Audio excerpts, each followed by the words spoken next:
And so as I mentioned, my name is Danny. This is both a very sad and exciting time for me.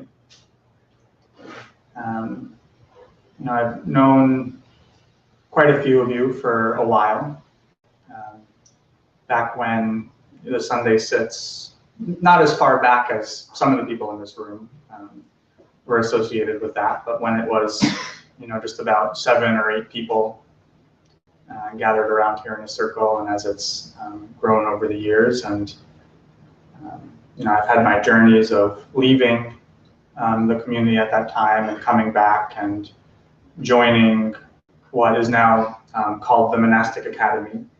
Its very beginning stages. I wasn't part of the kind of original residents who got the whole thing started, which Stephen D is, who is back as a resident now. So also back before me. But it's been a really interesting journey for me to get to dedicate this portion of my life to this practice and to this training, and to continue to dedicate that. And so what I wanted to talk a little bit about today is the story of a modern monastic, and what that means, what has been unfolding with this whole experiment at CML, and how it's unfolded for me, what I've learned along the way. In really honoring the story that brought me to be here, actually seeing how being at CML helped me to deconstruct that story and to find something that is true when that story is not being maintained. And then also using that to have the confidence to be able to go out into the world and kind of, create a new story that is both not limited to what my old story was, but also is not fixed to some idea of what I think it needs to be. And I think, all of our stories is everyone's story. And everyone, relates to it and connects with it in their own way. And just kind of reflecting on, my background, my childhood, the things that led me to be here, really seeing that, growing up, I felt very disconnected from most people. There was kind of always this sense within me that people were very strange, and not that I wasn't, but I just didn't understand why there was so much conflict, why there was so much arguing over things, why there was kind of so much turmoil, and especially kind of growing up as a male and being influenced with male friends in a strange way. Like, also felt very disconnected to like the modern male culture and the sense of disrespect that was given to other people, and the sense of needing to maintain a sense of pride and all of that.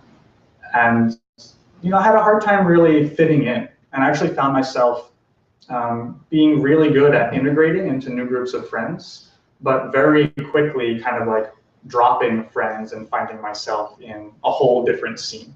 And growing up, I explored many different scenes, from being like kind of a skater at one point in time to being, like a total, kind of computer game geek, which was a major persona that I think persisted for most of my life. But there were some other threads within there, from being involved in kind of like the drama and music scene, and just really found myself integrating, into these different groups and adapting and assimilating and kind of finding my place, but then also feeling like something wasn't quite right and being willing to let that go and move on to something new and move on to something else.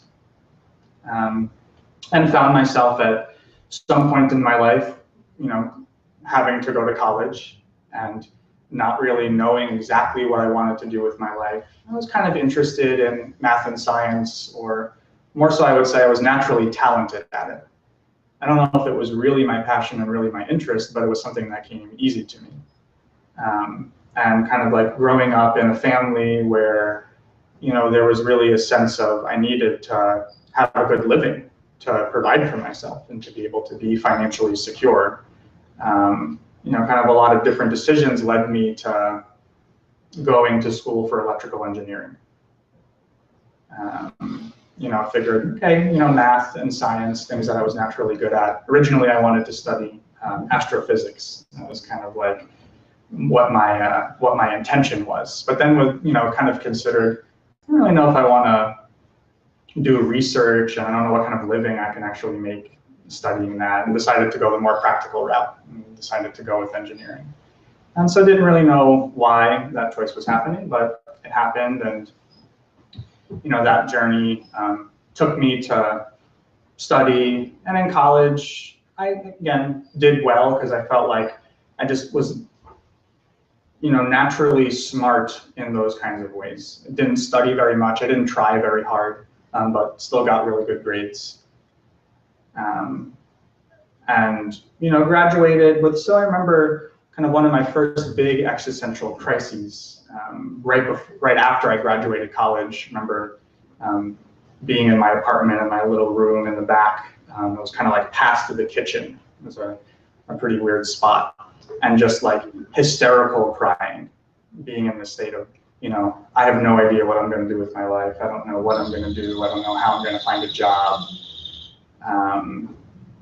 And going through that period that we all go through. Ultimately, having some interviews, and magically, for some reason that I don't understand, I got an interview at IBM here in Vermont. And I wasn't considering trying to find a job in Vermont. I was trying to find a job in Boston, which is where I went to school and where there was a lot of opportunity. But someone called and they offered, oh yeah, come up, we'll pay for your expenses.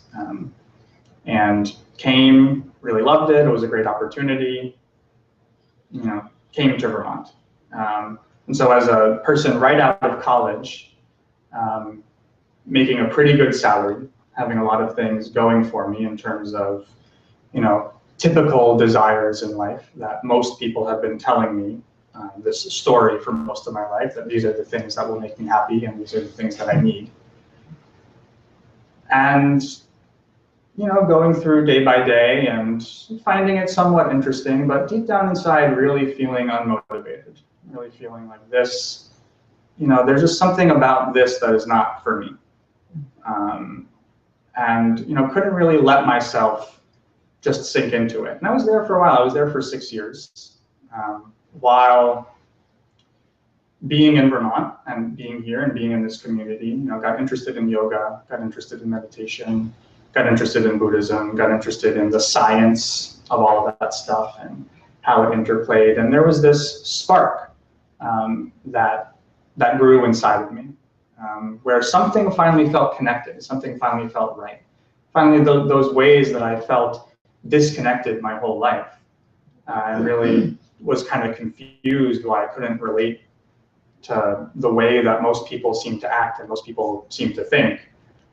Started to discover different ways that people thought, different kind of like frameworks for understanding what it means to be a human being, what it means to relate to each other. And, found this deep connection that, something was meaningful for me there, something that I really needed to explore. And as I, began to explore that, at some point it became clear to me that I really wanted to test this practice and really see if, these claims were true, if there really was this kind of ultra rarefied, state of consciousness or state of mind that would reveal some kind of underlying truth. And at that point, a lot of this was very theoretical. I read a lot of books I was very interested in a lot of different theories and different ideas that people had, and I did some practice. Even came here and did some practice with Soryu at that time. But deep down inside, like, really had a clear sense that I really didn't know what I was talking about, and I wanted to gain that confidence. I wanted to have a sense to really be able to speak from my own experience about some of these things. I made the difficult decision to quit my job, to give all of that up. That sense of very clear security, stable pay, nice place to live, going on vacations, and all of that, for just the hope that there was something more to life than this. And I had no idea what that was, but something about meditation sparked me, and I really needed to follow it. And so I ended up spending a year traveling in Asia, and then ultimately learning that this program was starting and thinking, like, this is what I kind of left to go find. And here it was, while I'm suffering from all sorts of parasites and different intestinal things. I was not well. I think I'm a pretty skinny person as it is. And I lost about 50 pounds on that trip. And there were moments where there was a lot of fear. I didn't know what was going to happen, but still trusted. And it worked out. I came back. I healed myself. I got healthy. It was okay. And then found myself at CML. Initially coming here because it was a teacher training program. And I really thought, like, well, I'd really love to teach mindfulness. That's something that really speaks to me. And I know I spent this year, I did some practice, I had some experience, felt kind of good about it. But really felt like I needed some credentials. And I wanted to continue my practice. And this seemed like a great opportunity. And so I came, there was initial 6 months. And then at the end of those 6 months, seeing that, turns out that you can stay longer if you want.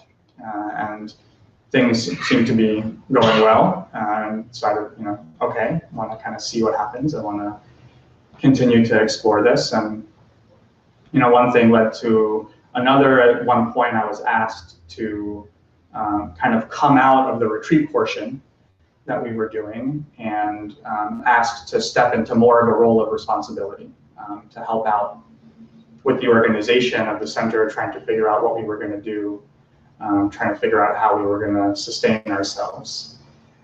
And I would say that it's something that was both asked of me, but at the time, something that I actually subtly really wanted, and kind of requested.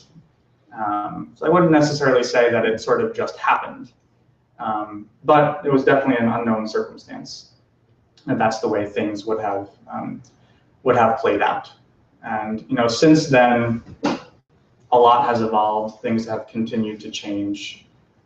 Things have continued to grow, and so many changes within me, so many clarifications about how this practice changes our awareness, changes our relationship to the world, changes our relationship to others. I remember even right in this room when we lived in this meeting house, we shared these apartments over here and the apartments next door, and we used to have our meals right in this room next door. And I remember one big turning point for me was realizing that if something needed to be done, that it was a lot more energy efficient for me to actually do it in that moment than to just complain that other people weren't doing it. And we were, I think, setting up for a meal, organizing our dishes, setting up the table, and finding this momentum, finding this sense of flow where there was just kind of a spontaneous action to do things. And noticing that in that moment, I wasn't caught up in some elaborate story about how I wish things were going or how I wish other people were acting.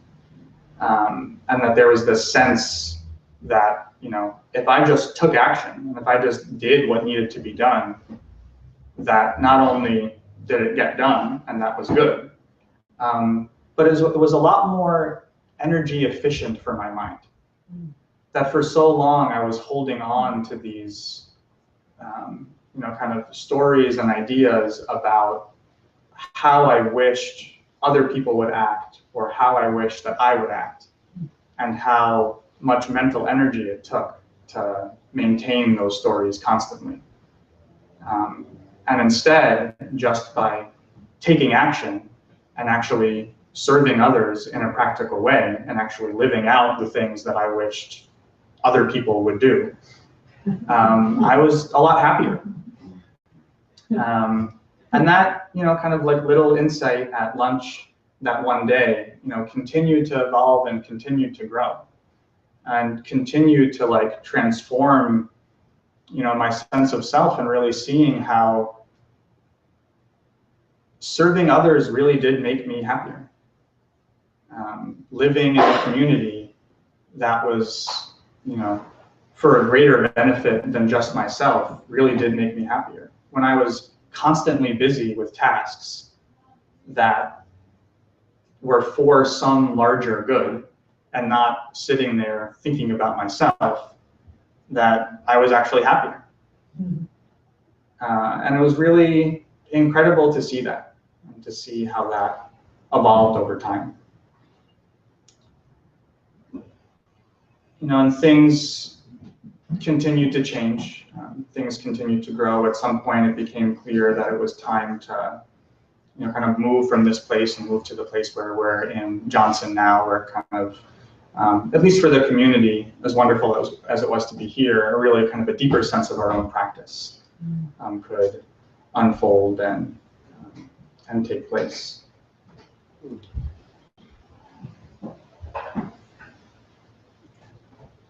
And in ways that I feel like I won't really explore in detail, and after we do some practice, I'm going to leave time for questions. And so if there is anything specific that you're interested about it, I'd love to address things specifically. But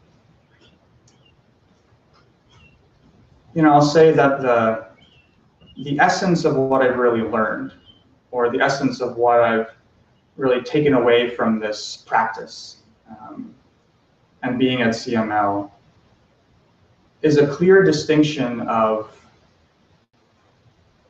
when my awareness is in my head thinking about stuff, and when my awareness is actually grounded in my body. And it may seem like a very simple thing to say. And the subtlety of actually having the time to really work that process out, and to see again and again when I'm thinking that my awareness is actually in my body, rather than having my awareness actually be in my body. And learning that subtle process, learning how to live more and more from that place, learning how to act more and more from that place, learning how to speak more and more from that place, learning more how to listen from that place, and all of these subtle shifts that brings. And to know that there are times where I still get caught up and I still get stuck in that story. But there's a sense that it's clear, like, happening again. And then a sense of confidence of knowing how to return to something more basic and something more fundamental. And throughout this time, kind of like struggling with my own story of my past, really seeing kind of like who I am, what it is that I wanted for my life, what it is that I wanted to do, what it is that my family wanted me to do, what it is that, the stories of other people wanted me to do, and fighting against that again and again.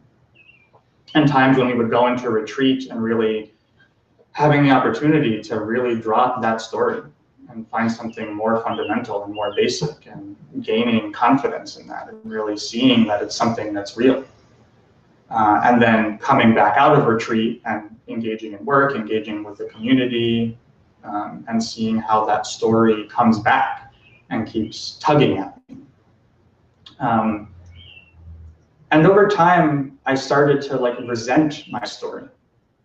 I started to like develop almost this like hatred for the circumstances of my past, and how I kind of just really wished that, you know, I didn't have to deal with any of that stuff, that I could just kind of like move on to something fresh and to something new, and to really see how there was this subtle resistance and subtle fight against, you know, kind of the wisdom that my particular story of my past was trying to teach me.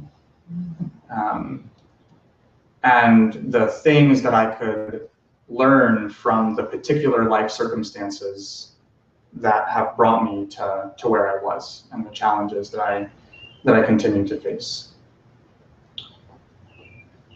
And there came a point recently, even, you know, a couple months ago, going home and visiting my family, and really seeing that there, you know, oftentimes there seemed to be this disconnect between, you know, my family culture and kind of the new environment and the new sense that I've been trying to create for myself.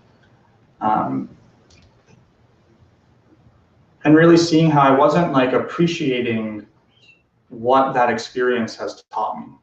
I wasn't appreciating, you know, being with my family, or even, you know, anybody else with where they were at, instead of trying to impose like my new views about meditation or mindfulness or a kind of lifestyle that I really want to live. And just seeing that in being able to actually kind of be with their pain, in a sense, and be in their suffering, and not try to change it. And to see that my like efforts to want to change it was actually a resistance in myself from fully being willing to like feel what they were feeling. And the more I became, you know, present and aware in my body, the more I was open up to the feelings of others, and the more I couldn't ignore that feeling. And so for a long time, there was this tension and there was this fight against, you know, being willing to really go there. And then seeing to just experience the suffering that I go through, being in that environment and not resisting it. And the pain and the suffering is still there, in that sense. But it almost like it wasn't a problem anymore. It wasn't this thing that I needed to change, that they needed to be different, or that somehow, you know, I needed to be different. But it was just really accepting the situation as it was, and noticing how to bring equanimity to that experience, how to not resist, you know, the feedback that I was getting from the world, and getting from that environment. And, you know, ultimately, I think what that has taught me is to appreciate my story, and to appreciate the struggles that I've had, and to appreciate, you know, all of the times that I sat in meditation and all of these thoughts that were totally overwhelming and confusing, relating to like objective things in my life that I was trying to change or make different or overcome in certain ways. And really seeing how it's possible to appreciate that as a sensory experience, and by not maintaining a solid story around that being who I am, I could still be a part of it and participate in it, but not have to be so overwhelmed, and not have to suffer as much because of it.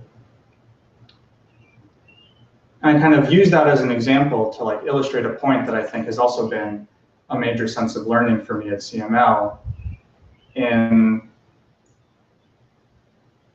that to some extent, you know, my story is arbitrary.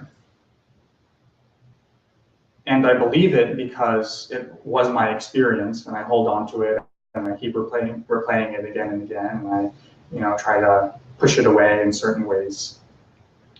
And all of that's there, and all of it's going to continue to influence my life, and all of it, I have a greater sense of confidence that it has a lesson to give me that I'm sure I'll continue to learn. But being at CML and immersing myself in this practice has shown me kind of like a confidence and a way of being in the world that is independent of that old story. A way of just being present that doesn't need to fit into this idea of anything. And that is totally mysterious, and that is totally new, and that is changing each moment. And at the same time is also incredibly disorienting and fearful.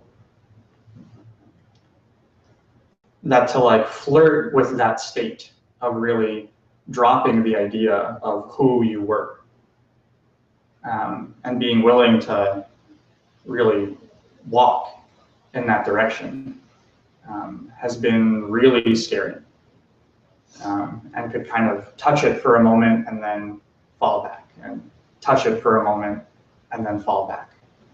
And each time growing a little bit stronger and gaining a little bit more confidence in how to make a connection with whatever that is.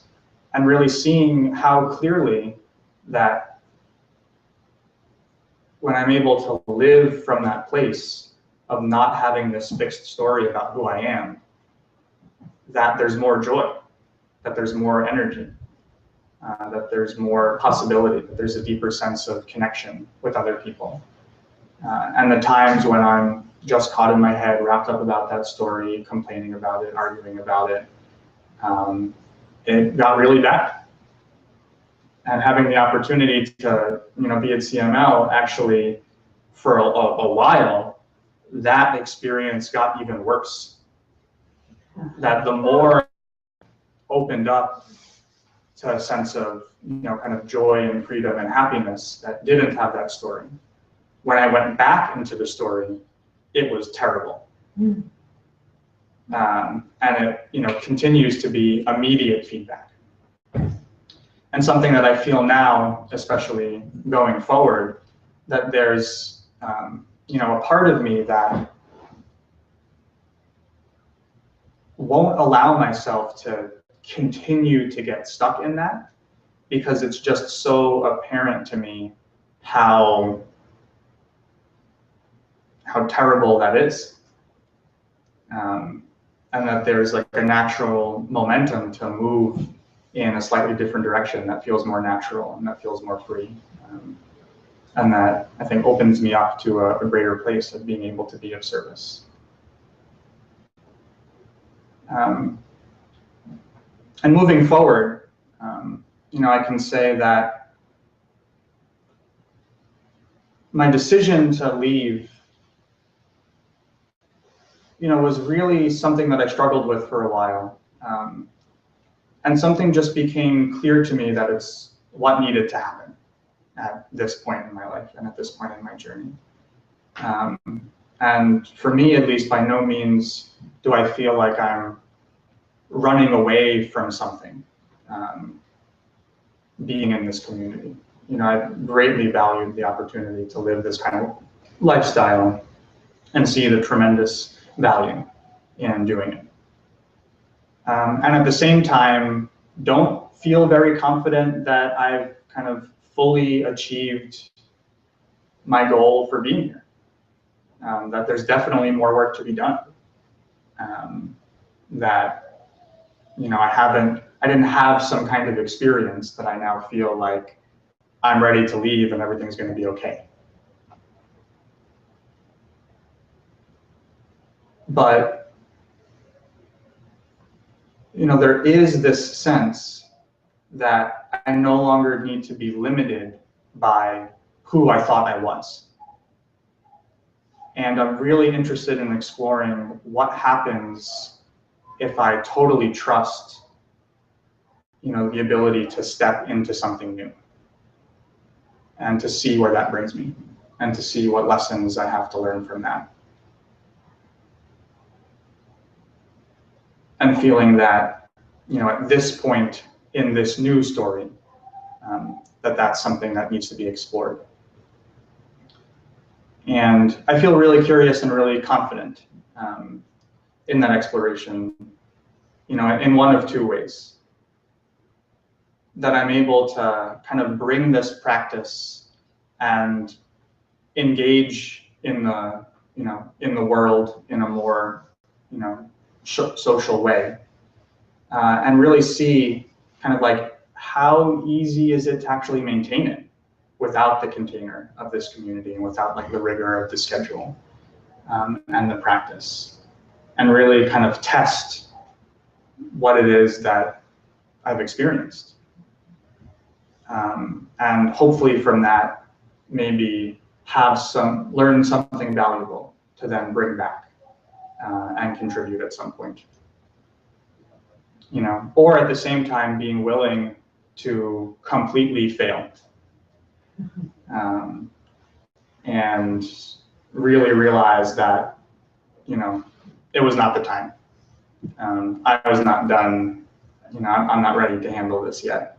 And to be able to kind of come back with a renewed sense of confidence and inspiration that, to fuel me. I think I was saying this to Miles the other day, but a feeling that, Soryu often talks about throwing ourselves into the practice and like having a complete dedication, and really seeing how there's this limit of my willingness to be completely dedicated to really letting go of everything.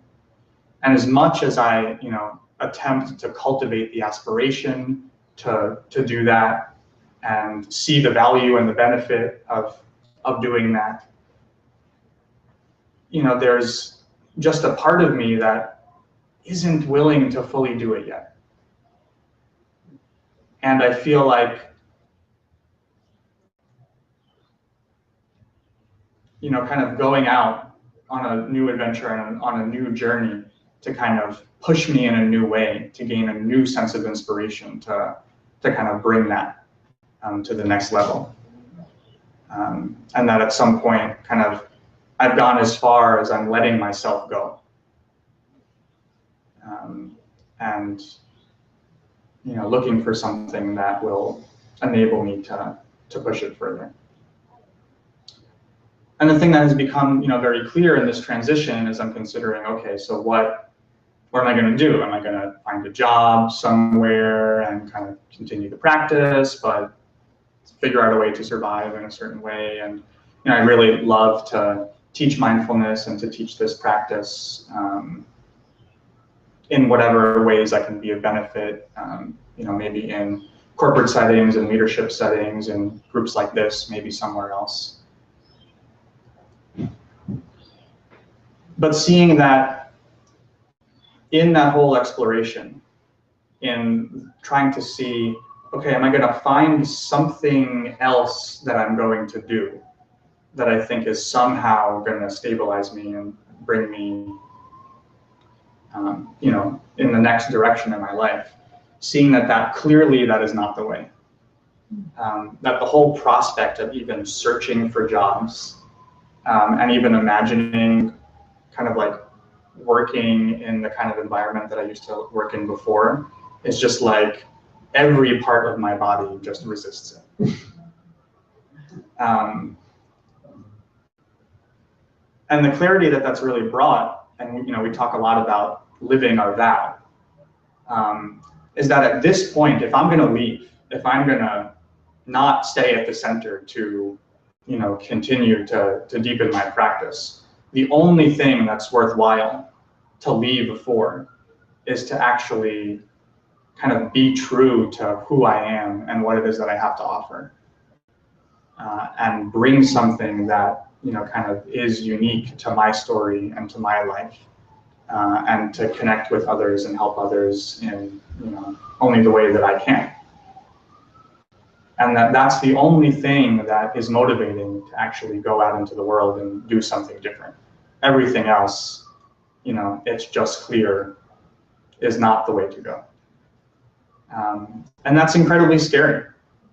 There's a lot of fear in what that's going to look like, and setting out to actually, see if I can accomplish that, see if I can do that on my own. And seeing the way at how CML unfolded. Surya often talks about the way it ended up going was not what he wanted to happen, and not what he imagined to happen.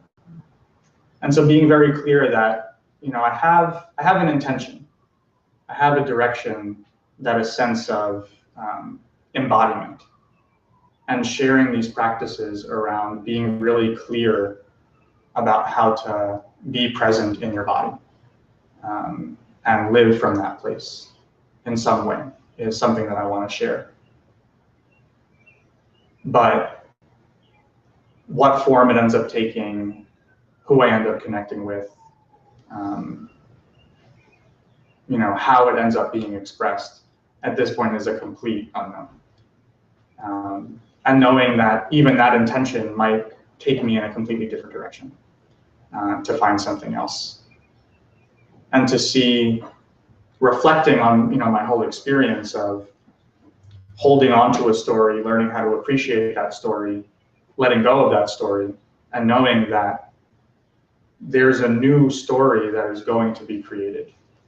And at any point, if I try to lock that story down, and turn it into what I want it to be, it's clear that I'm going to resist that I won't allow myself to actually do that.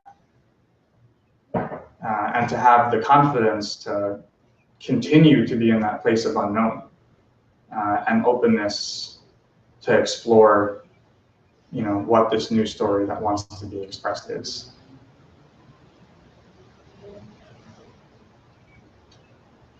And so at this point, I'd like to do some practice to maybe explore some of these themes and concepts. And then afterwards, we'll have some time for, any questions that have come up for you, either in the practice or in relationship to what I've shared.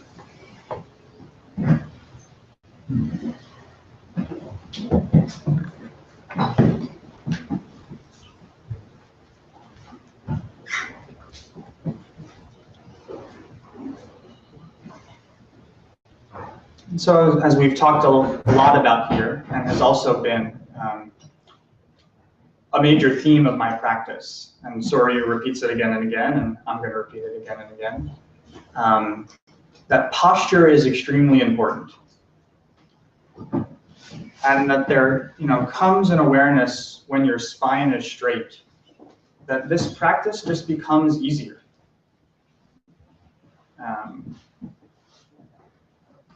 And that's something, through our own experience, we can see, is that actually true? And so I encourage you now to come into your bodies and find a posture that relaxes your mind. And so, of course, it's helpful if your feet are firmly planted on the ground, if you're making a firm connection with the chair, if your spine is straight, your head stacked over your shoulders.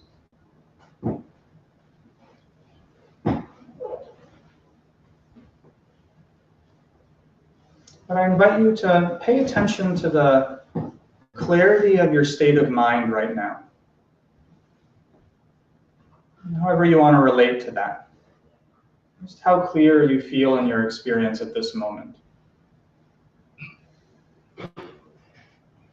And then subtly make adjustments with your posture.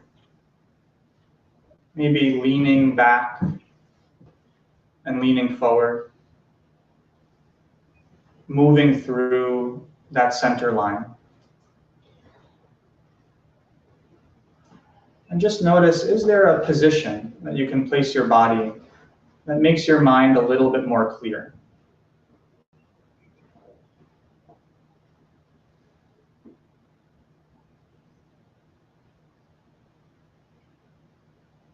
You can do the same thing, maybe leaning a little bit to the right and a little bit to the left,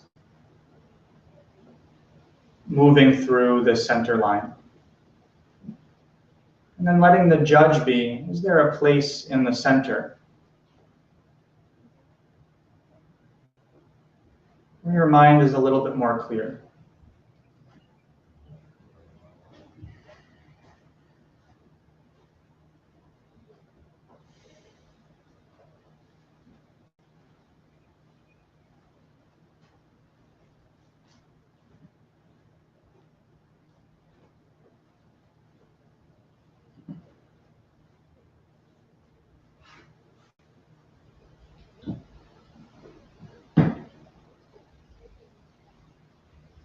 And for the moment, I'd like you to pay attention to where in space your attention is located.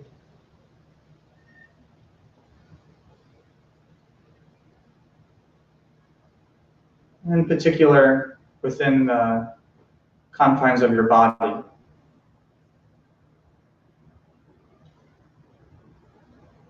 You find like your attention is located in your head, maybe in your chest, in your belly, in your feet, in your hands. And just noting naturally, without trying to place your attention anywhere. Where does it gravitate to? Where is there the strongest pull?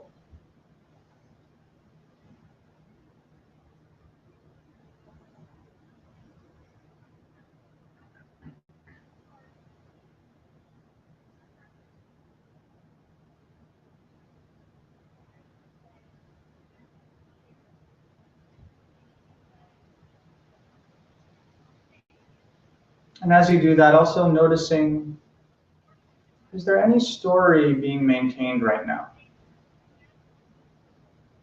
In thoughts or images?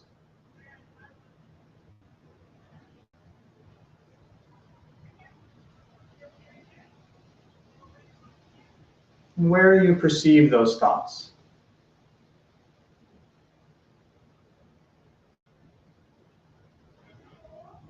Noticing how it feels in your body when there is a story.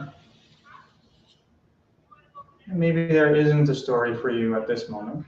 So noticing what it feels like in your body when there isn't.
And so this may not be the case for you.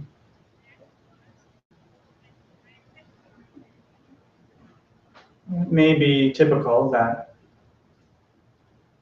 when we're telling ourselves a story, we see and hear images and words in the location around our head. And that we can notice that spatially our attention is located there.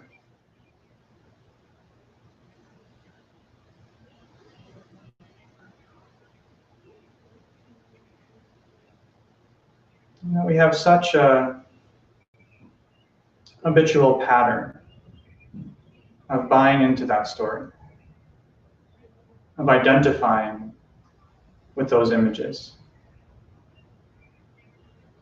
And it's just natural that our attention will be drawn to that place.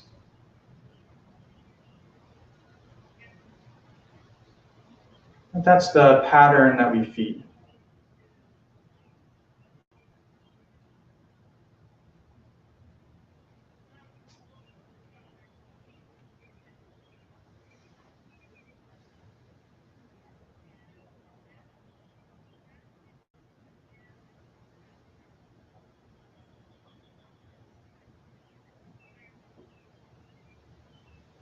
And see if it's possible now to drop your attention into your body, and in particular down to your abdomen.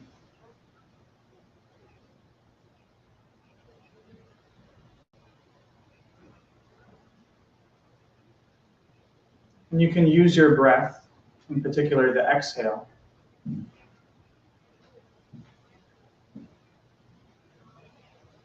to allow your awareness to drop down into your body.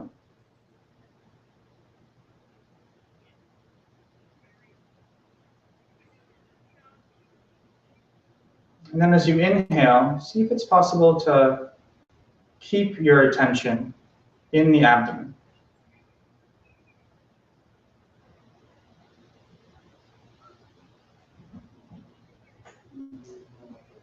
And as you exhale, relaxing into that experience.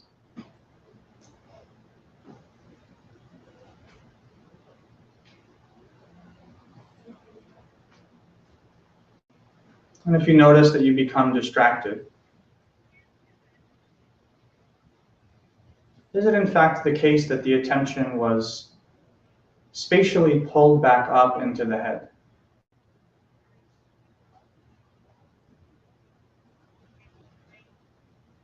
Without fighting against that experience, with the next exhale, just letting the attention sink or melt through the body and come to rest in the abdomen.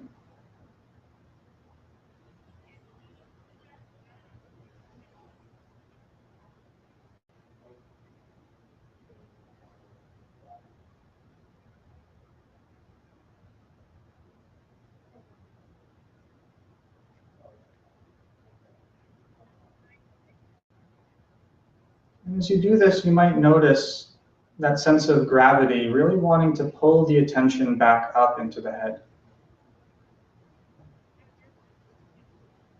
Maybe it feels more comfortable, more familiar with it up there.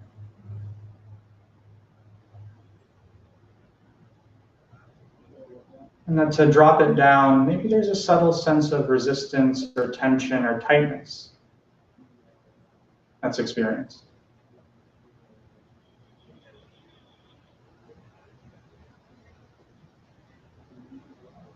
Noticing that, see if it's possible to relax into that experience.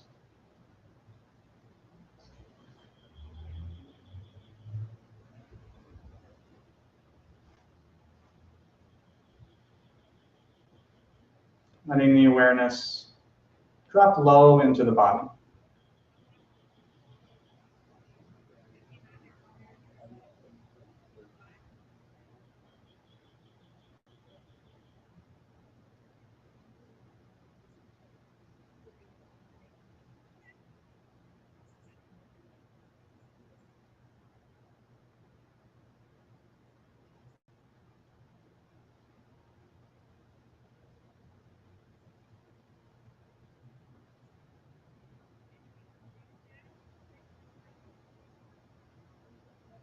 And any sense of resistance, any sense of tightness around maintaining the attention low in the body.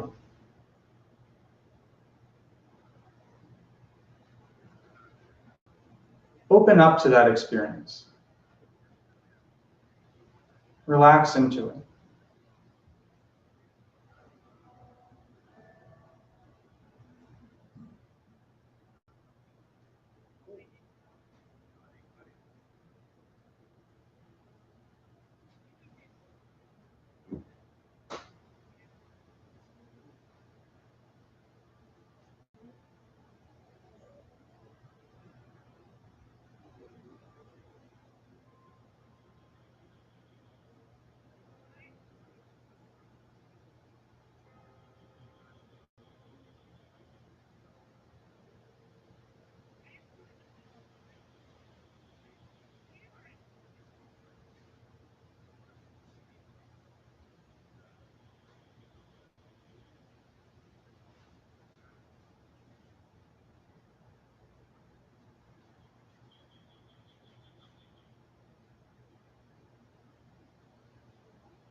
And over time, as we get distracted and bring our attention back,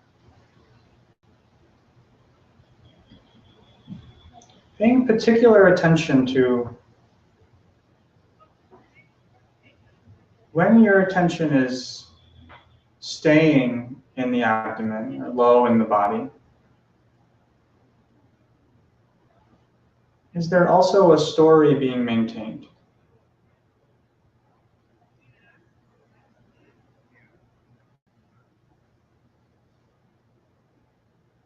When there is some story that's being maintained, has the attention come back up into the head?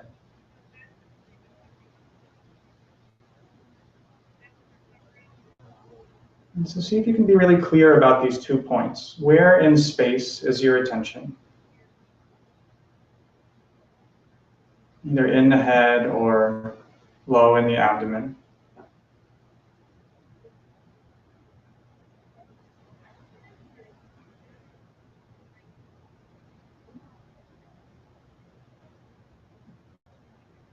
And at those different points, is there or is there not a story being maintained?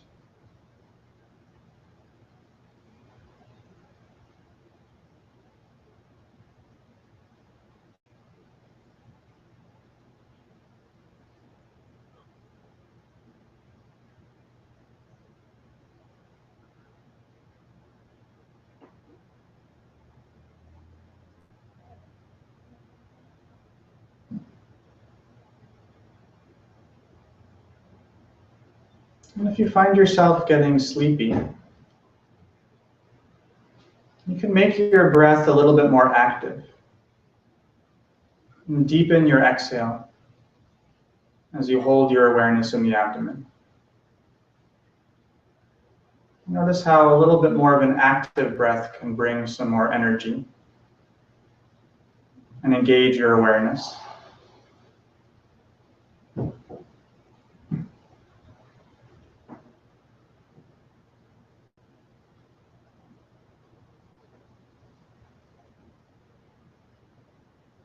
And if you find that the mind is racing and there's a lot of agitation, see if you can relax and settle into the breath a little bit more.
So really allowing yourself to be creative, to get inventive.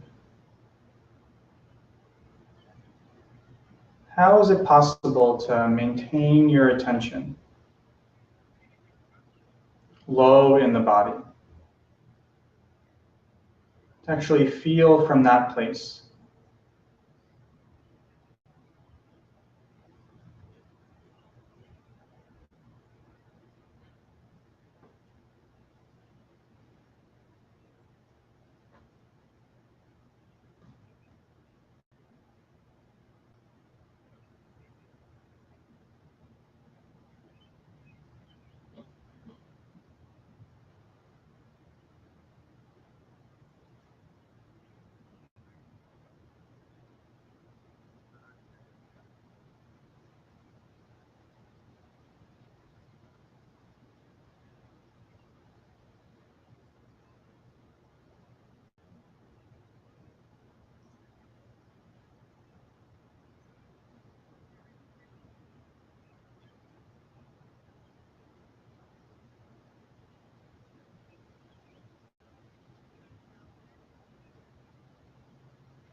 And also checking in with your posture.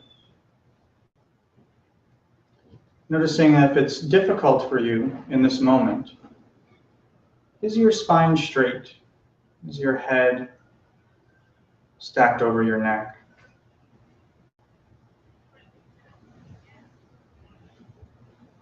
And see if you do adjust your posture, does it become easier? Or is it the same?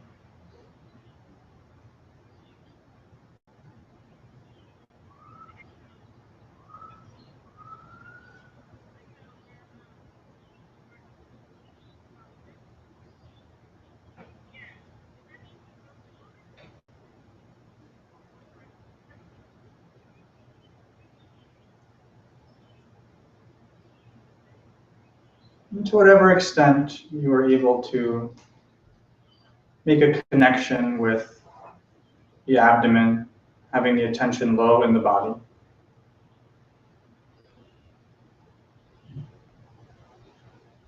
Tune into the sense of groundedness that this kind of attention brings.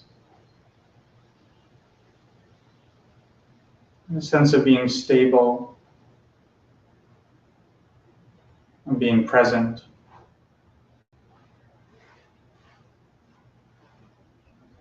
And being connected to the earth.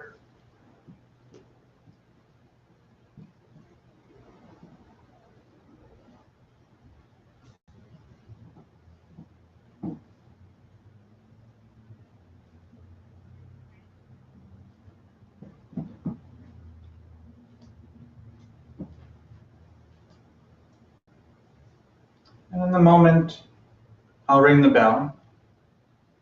There'll be an opportunity to either continue to sit, or we can stand for a quick movement exercise.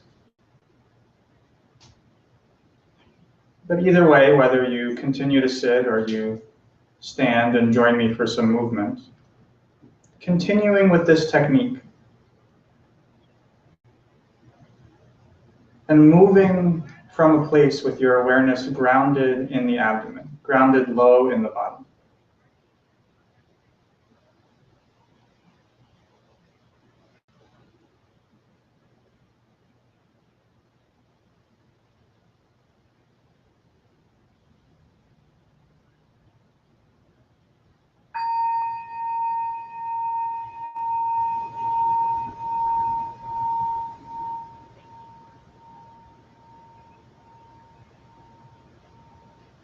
And so if you'd like, you can slowly open your eyes and come up to stand.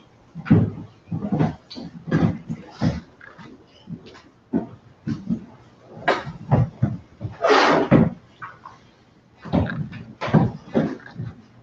so lately, Shinzen has been talking about auto techniques or spontaneous movement. And he likes to talk about auto walk, which is a nice walking technique. Personally, I'm interested in a variation of this technique, and that's auto dance. So we're all going to dance and find a way to move in a flowing and spontaneous way that comes from a grounded awareness in your belly. So let's start by just taking a little bit of a wide stance with our feet. You can bend your knees slightly.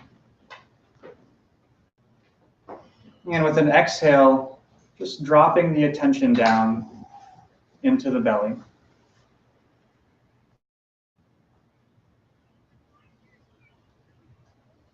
Noticing what it's like to keep your attention low, feeling that sense of being grounded. And then I invite you to start moving one hand, and then don't stop. Notice if your attention goes back up into your head, if you're trying to think about how you should move your hand or where you should move your hand. And see if you can bring your awareness back down into your belly and just let your hand move on its own. And if you'd like, you can add the other hand. And so there's no right or wrong way to do this. But don't allow yourself to get stuck. Don't stop moving your hands or your arms.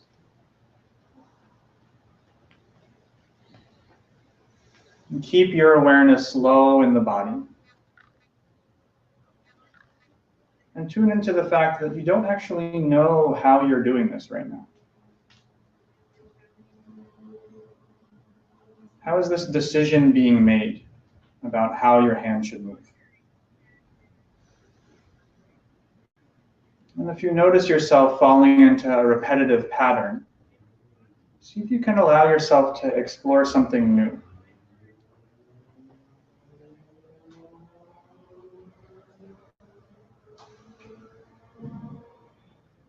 Notice if the attention comes back up into the head, that you're thinking about if you're doing it right or what you should do or if you should do something different.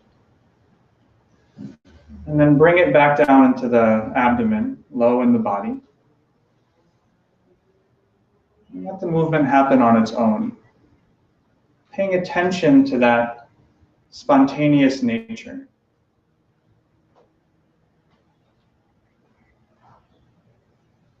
In fact, if your awareness is grounded low in the body, you don't actually know how these decisions are being made, how this information is being communicated, but yet it's still happening. So pay attention to that.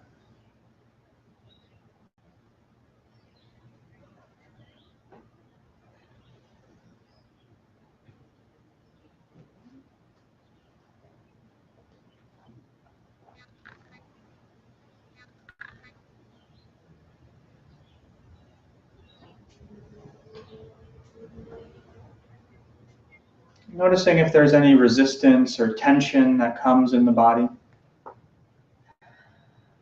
A sense of self-consciousness or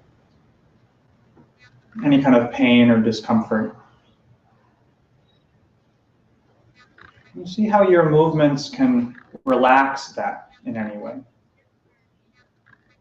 Allowing them to change in order to maximize relaxation in the body.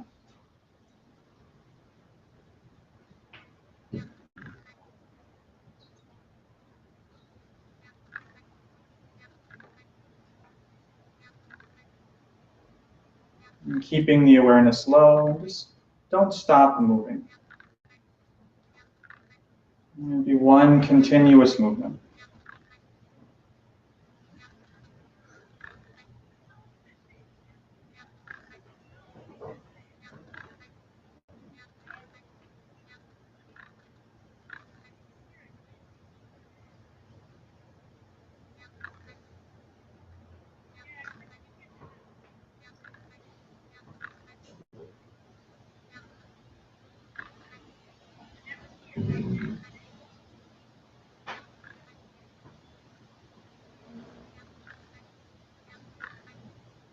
And keeping the awareness low in the body,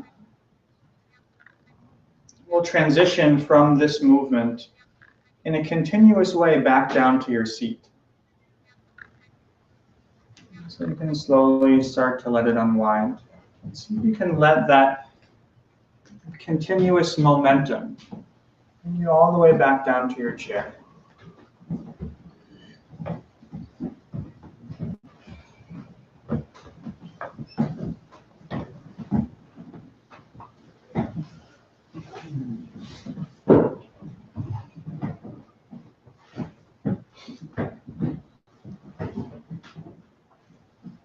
Finding your posture once again.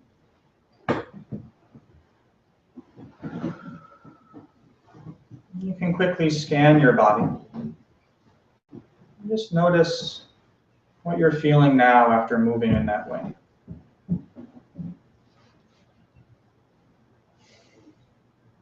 After engaging the body in a motor way, it's a little bit easier to stay grounded in the abdomen.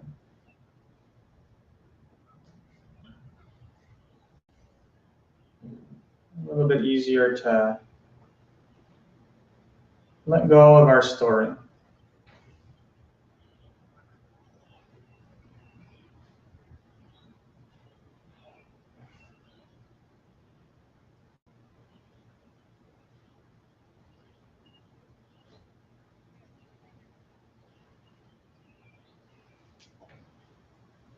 So far we've explored what it's like for the attention to be located in our heads, and seeing if in fact it's the case, that when that happens, that's often correlated with more images, more thinking. What it's like for our attention to be grounded lower in the body, in the belly, in the abdomen. And if in fact for you it's the case that when that happens, there's a sense of feeling grounded, of feeling present, and maybe the thoughts subsiding.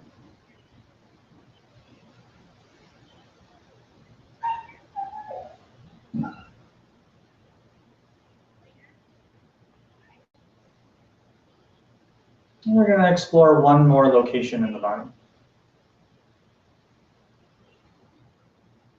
So bringing your awareness into your heart.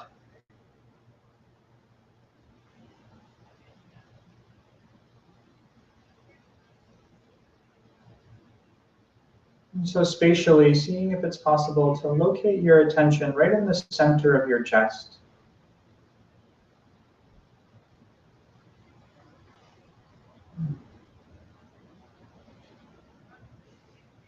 Noticing, as I mentioned that, if naturally you're drawn to the surface of your body, or the surface of your chest. And just like we dropped our awareness down into the body, see if you can drop your awareness back into the heart. Almost as if you're falling backwards into that space behind your heart.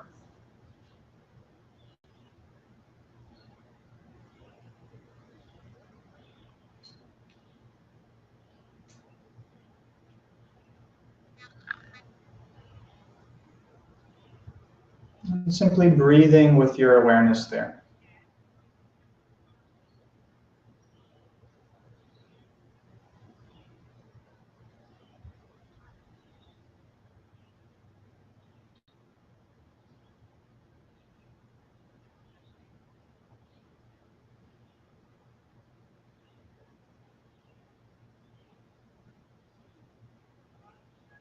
Noticing what does it feel like to have our attention be placed in our hearts,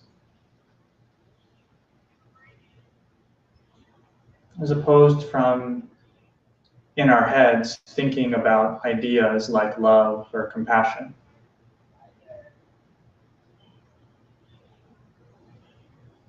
But instead physically being in our hearts and feeling what we feel.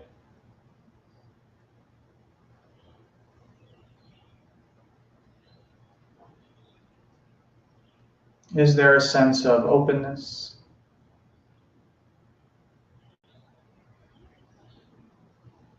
Or is there a sense of tension? A sense of tightness?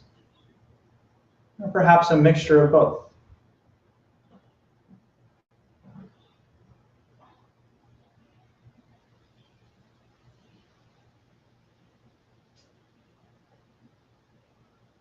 Knowing that if there's a sense of openness, a sense of spaciousness in the heart, a sense of warmth, you have a very natural feeling of love. And that we can feel that right now in this moment. And we can send that out to this community,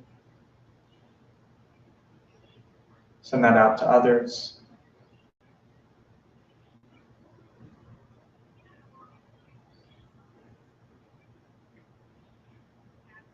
And physically really being grounded in the experience of your heart.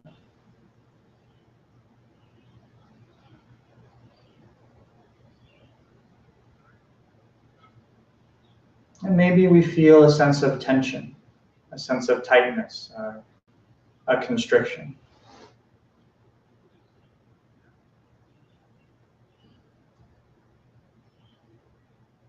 And so this is an opportunity to have compassion, a sense of deep confidence that we have and a willingness to actually feel the pain of the world.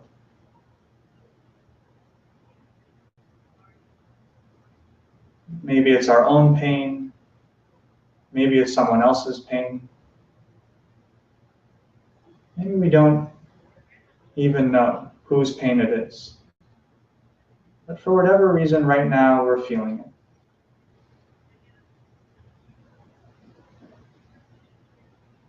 And opening up to even that experience.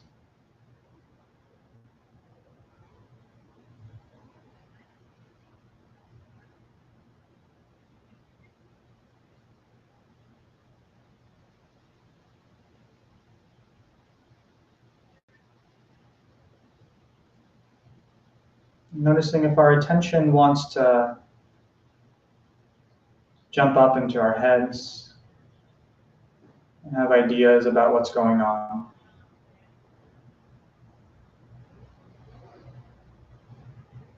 And just noticing that it's just a matter of location. And with an exhale, and just letting your attention sink, melt a little bit lower into the body. In particular, back in the body. Almost as if you're falling back or leaning back into the space behind your heart.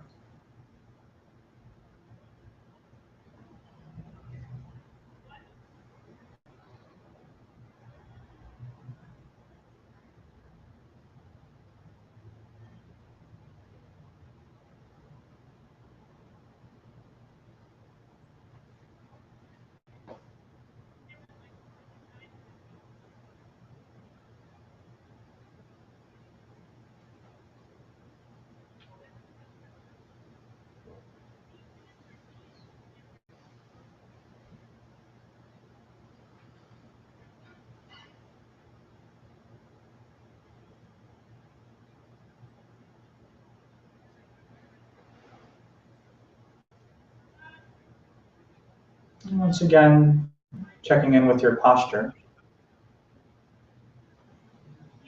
Notice if you make subtle adjustments, aligning your spine, making your head a little bit more comfortable. Does that make it easier to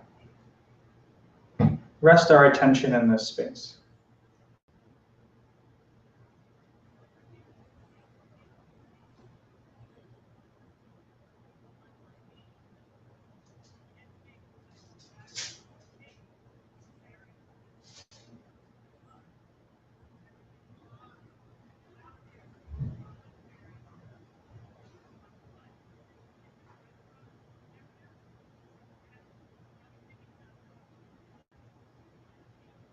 And if in the space of the heart, there's a natural sense of openness, a sense of love, a warmth,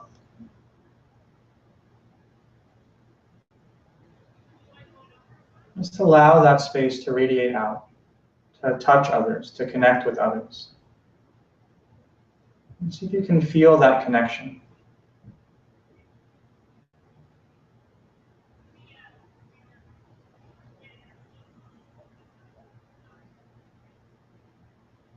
And if there's any tension, any tightness in the heart,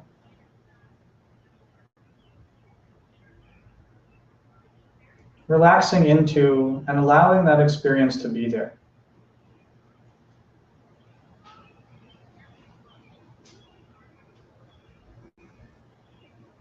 Not needing to change or make that experience go away.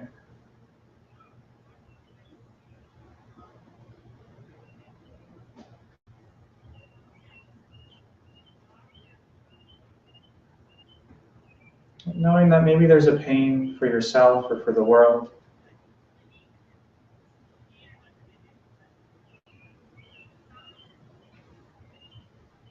Having the courage and confidence to be with that experience.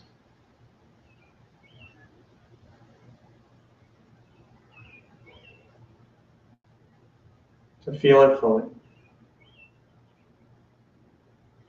And then maybe that tension breaks up into openness, and there's a sense of love.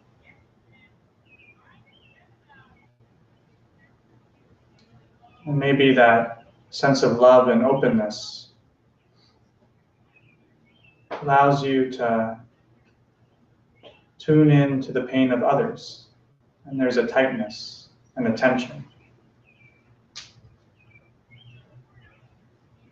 And by allowing yourself to be with that experience, that tension breaks up and turns into openness and love.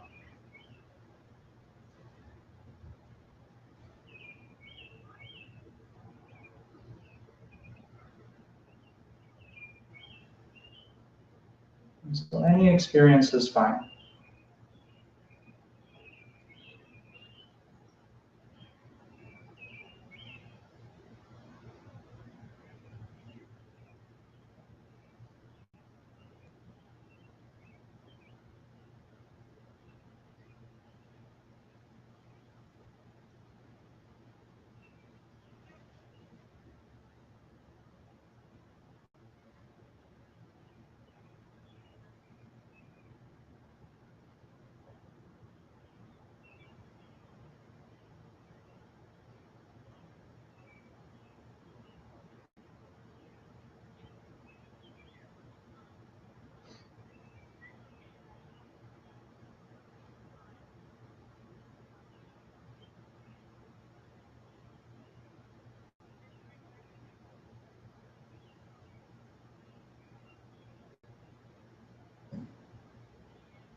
As we transition from this practice into questions and reports, and practice in life, make a choice. Would you like to try to keep your attention lower in the body, feeling a sense of groundedness and presence? Or are you interested in trying to keep the awareness rooted in the heart, opening up to a sense of love, compassion, connection?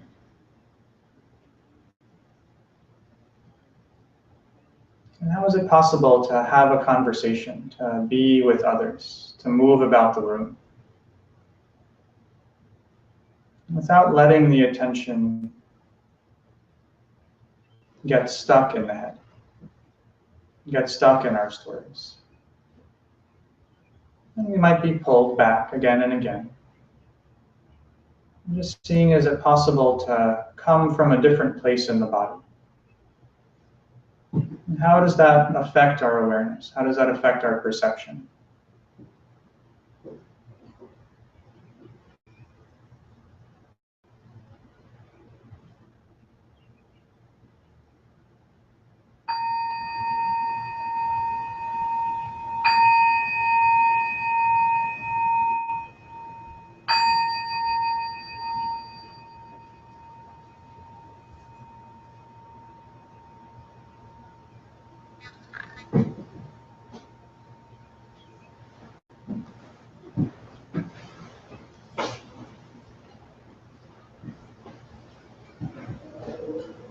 And so this is a time for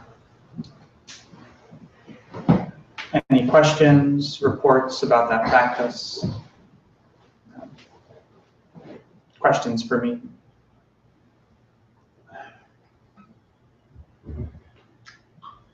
You said to decide between remaining in your groundedness in your stomach or in your heart, but can you maintain both? Can you decide both? Mm-hmm. Yeah. What do you think? I think yes, you can decide both. Mm-hmm. Yeah. I would agree. Definitely possible to spread attention out into as big or as small of a location as you want.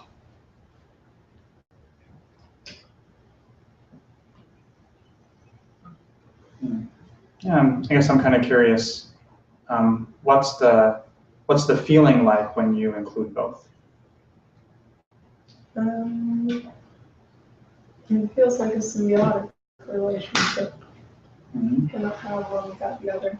Maybe it's not always balanced, but they can give the other more power, more love. Mm.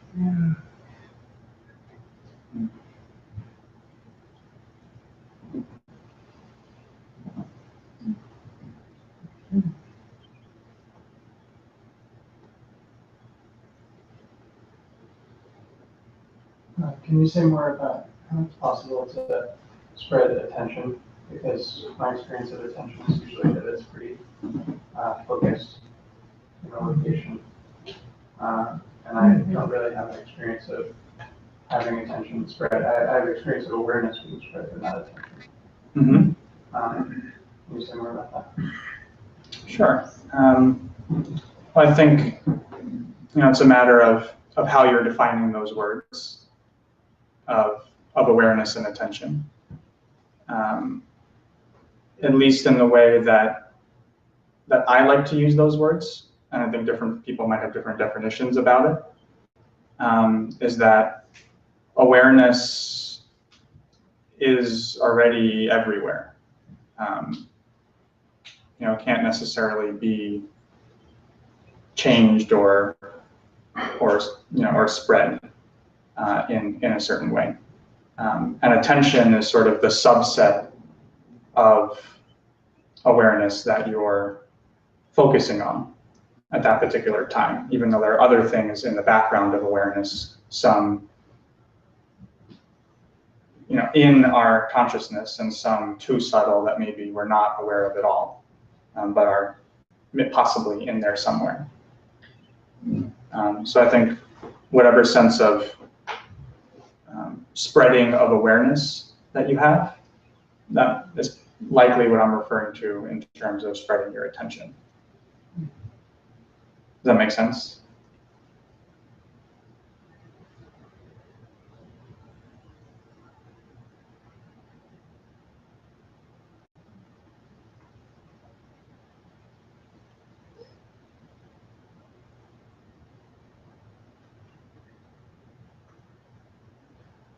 I could have a dozen questions because in many ways you seem to be at where I was more or less half of my current age ago. The difference obviously being you're being a heck of a lot more proactive about it.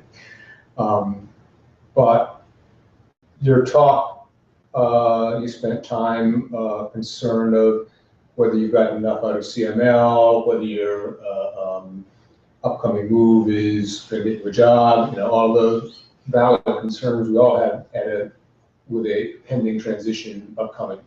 And just from my global perspective, I mean, you're moving to a very supportive community full of Dannies. You're going with a very comprehensive tool set, and you're only basically going 2,000 miles west, in a sense.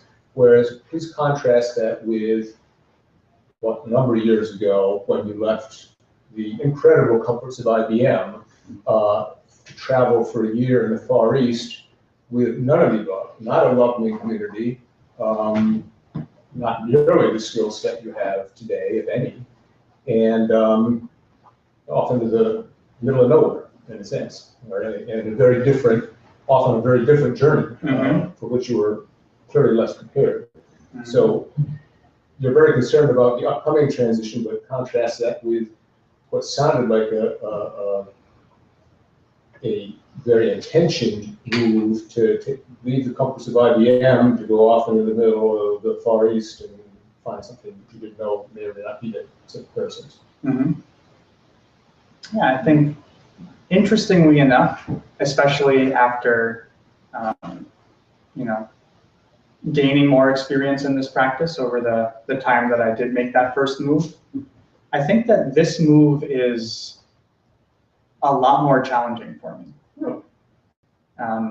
I don't know why exactly, but reflecting back on it, that's my sense of things. And I think at the time then, I kind of knew that what I was doing was not what I wanted to continue to do. And I really didn't have a clear idea at all about what I wanted to do. And I was a little bit younger and kind of really just felt a sense of freedom in, I'm just going to go to like have this experience because it's an experience that I'm interested in having. And that seemed like really fun and adventurous at the time. Was, at least at that point in my life, a little bit more freeing. At this transition, there's a greater sense of kind of personal responsibility of the actions that I take and the decisions that I make at this point in my life that is weighing on me much heavier than it was then. Then I really didn't have a sense of what I was going to do or what the point of any of this really was. And so it was a lot more, kind of carefree in a sense. But I feel at this point, there's such an awareness of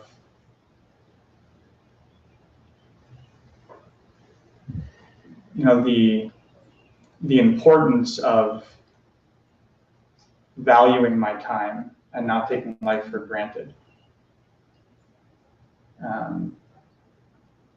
That brings a greater sense of, kind of pressure and responsibility almost on me.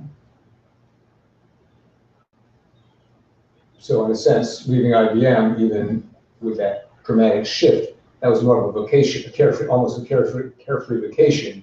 Whereas now you're in the working world, applying your craft, and the pressure's on to see if you can cut it. And almost the thing we're trying to get out of in terms of pressuring ourselves for a career. Right. Interesting.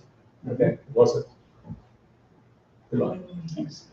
I'd like to comment on what I picked up in your story, and what kind of resonated with me was that,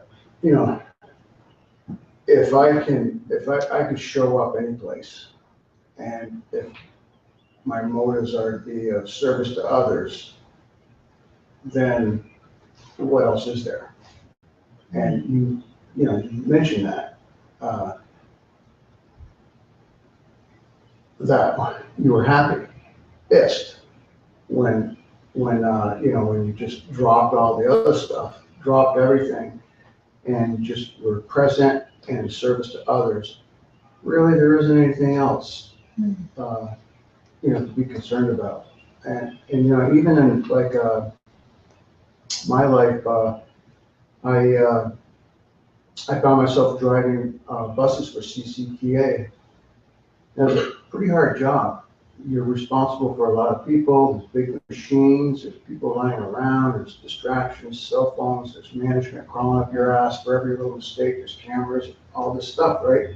And the only way I could maintain my sanity and enjoy the job was just being present and saying to myself, you know what, I'm here for these people, they gotta get to their jobs, they gotta do this, they gotta do that. That's it. Just kept it that simple. And it got me through 8 years of a tough job. So I guess I just wanted to comment on that, but I picked up on that. Mm. It just resonated with me. Mm.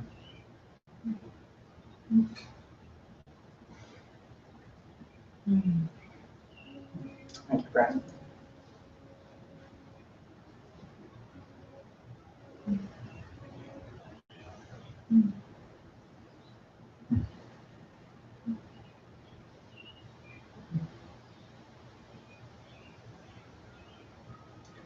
Um,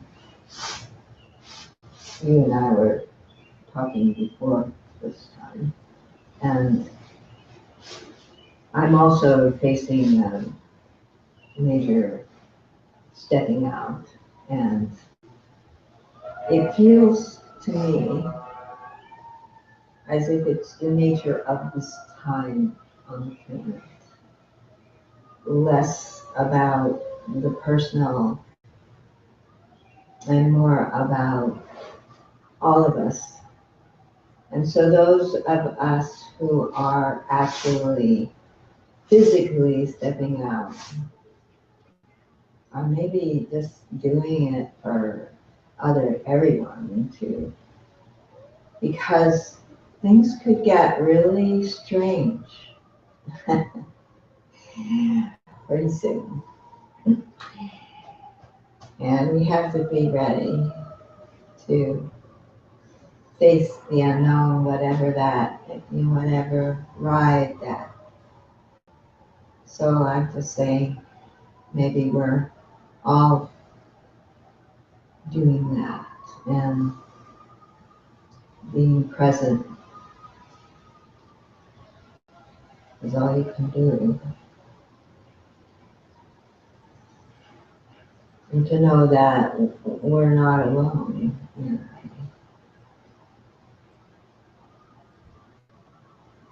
It's very important.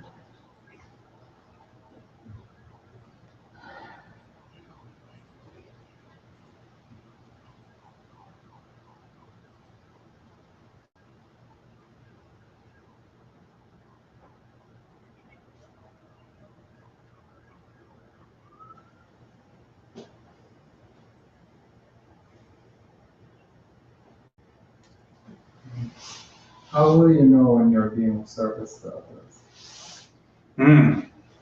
Good question.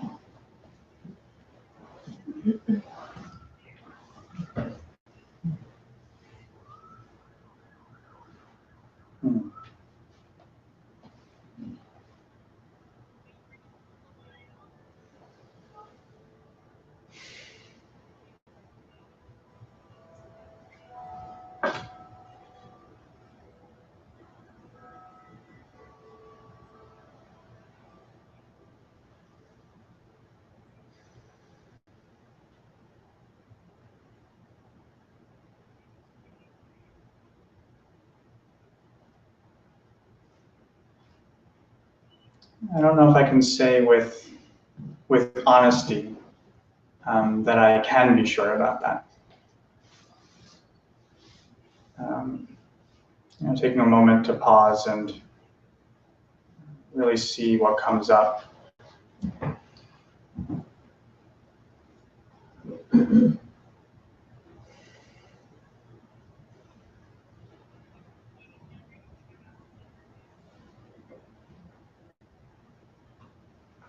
think what's coming up now, that seems more clear, but also something that will be subject to experimentation and to see, is being willing to constantly ask,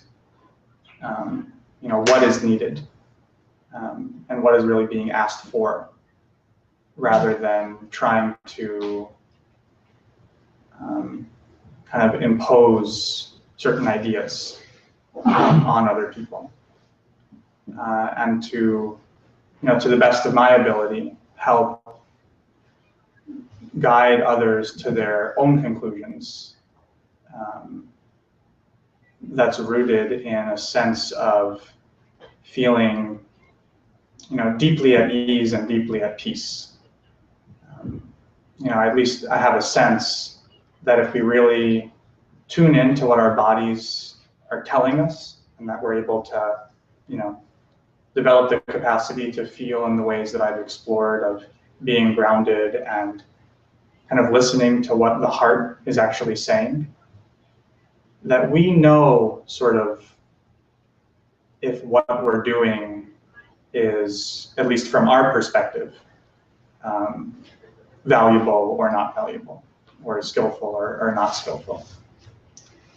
And to do my best to help others be more discerning in their own actions, and tune into kind of the wisdom or the information that their body is telling them, if they're willing to listen and to like honestly question that. And so I feel like to whatever extent I can help others in that process, is what seems being of service is to me at this moment. But also, testing that from my own experience and seeing, so how will I know if that is actually helpful or not? And being willing to, kind of listen from a place of when I act in certain ways or when I do certain things, does it actually allow me to feel more open and more connected to my own experience and to being with others? Or I know that when I've done things that were mostly based on kind of what I wanted, that when I take the time to really sit and really reflect and really feel my body, that doesn't feel very good.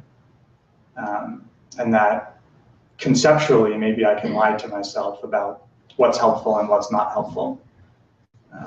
But I feel like it's very difficult to lie to my own body.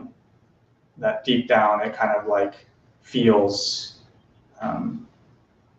what is resonant and what's useful for other people.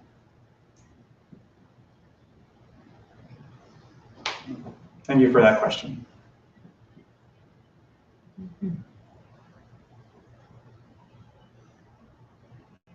I just have a comment that I love the practices that you did tonight. And of course, I always look at it, but I like the way you guided it, and very smooth and easy and safe to do.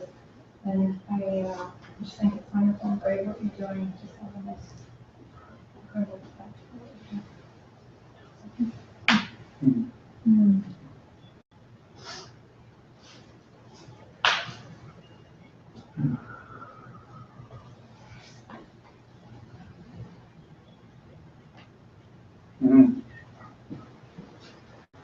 You mentioned earlier that awareness is everywhere. Is that true?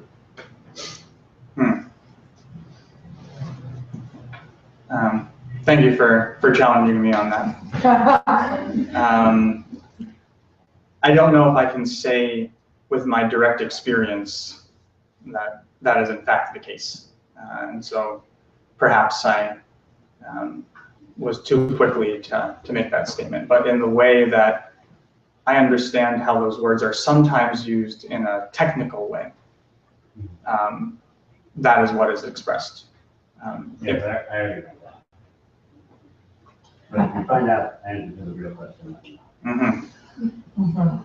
You will definitely be the first person that I call. What is wrong?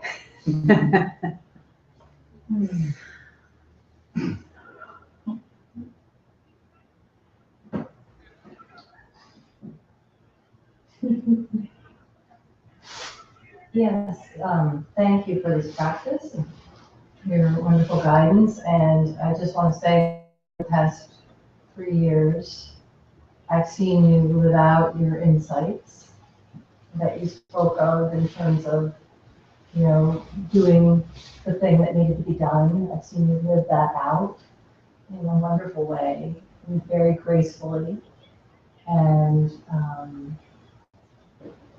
I've seen you grow and take the Bodhisattva vow and live that out in a very graceful way. And I just look forward to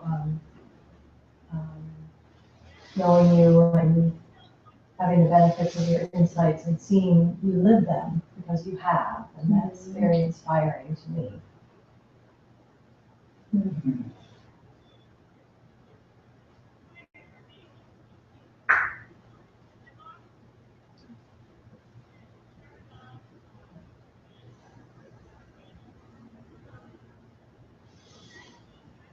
Thank you.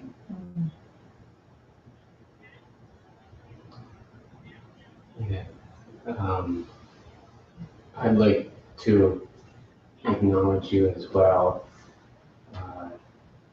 Danny and I met in Thailand a little less than 4 years ago on one of his adventures.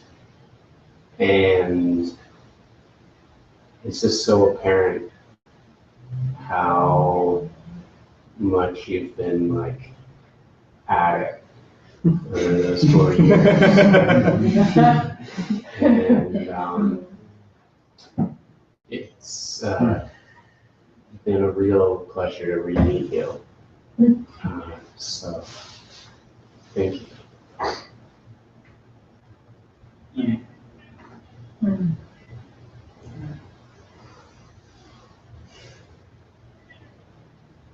It's been nice to have some experience come full circle. Yeah.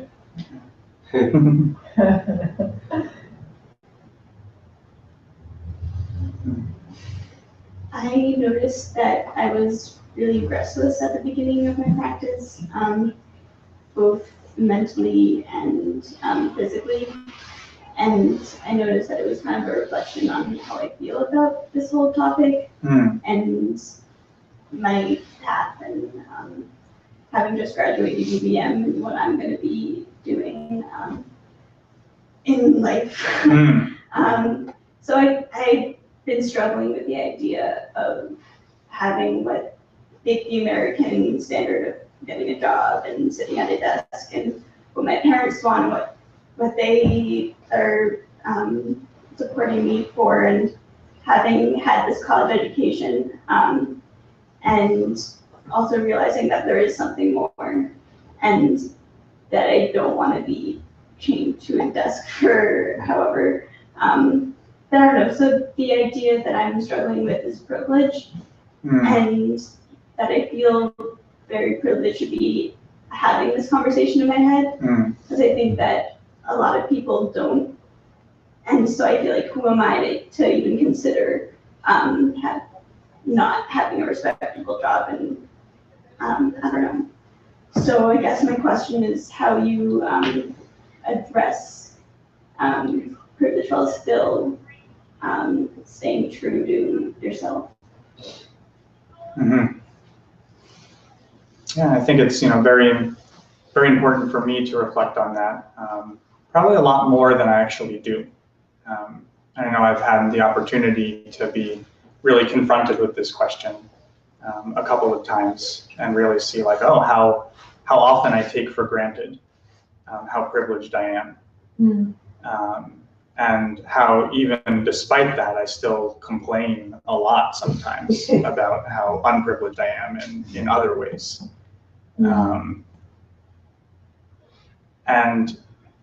I can say that it's beautiful to hear also, that you're wrestling with those same questions, and you have those same concerns. And at least for me, knowing that, one, to be honest about that privilege, and not pretend like it doesn't exist, and not acknowledge the fact that there are many people who do not, have that kind of opportunity, or who are suffering in a lot of other ways. And to know that, because I've had that privilege, and because I have an opportunity, that it's perhaps possible for me to dedicate my life in such a way that will end up helping other people who don't have that privilege. And I don't yet know exactly how that's going to play out, and in what way specifically I'll be working to do that. But I know, or I have a sense that you know, whatever it is that I'm involved in, I want to really check and make sure that it is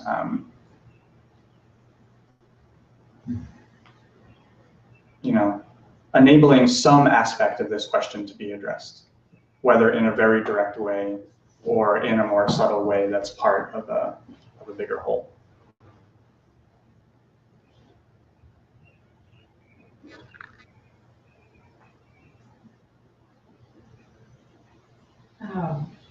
I really appreciated the part of your talk where you were remembering that lunch when you let go your whatever, you know, sort of feeling that things should be different and just did what needed to be done. And it kind of fits with the auto dance, I think, because it's like you know what needs to be done and just do it. And there is a kind of a spontaneity about that. And I think that you're doing that, and your skillfulness and just trustworthiness is something you really have brought to the community. And you leave it behind. It's very inspiring. And it's part of why this is a safe, great place, you know? So I bet people will think, what would Danny do? In the next, you know, time ahead. Yeah. Not to, you know, borrow, not to overblow that metaphor.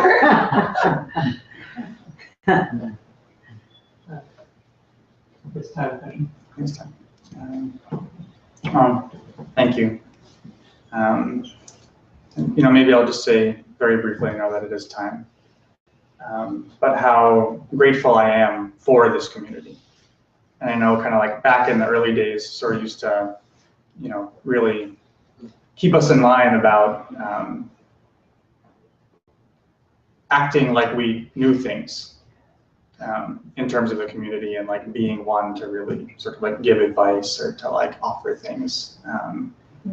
And what I can say, you know, from that experience also is that really developing the like capacity to step back and listen, and really listen to the incredible wisdom that exists in this community and the incredible practice that exists in this community. And, you know, thank you so much for sharing, you know, what impact maybe I've had on you, but know that, you know, each and every one of you have had a huge impact on me.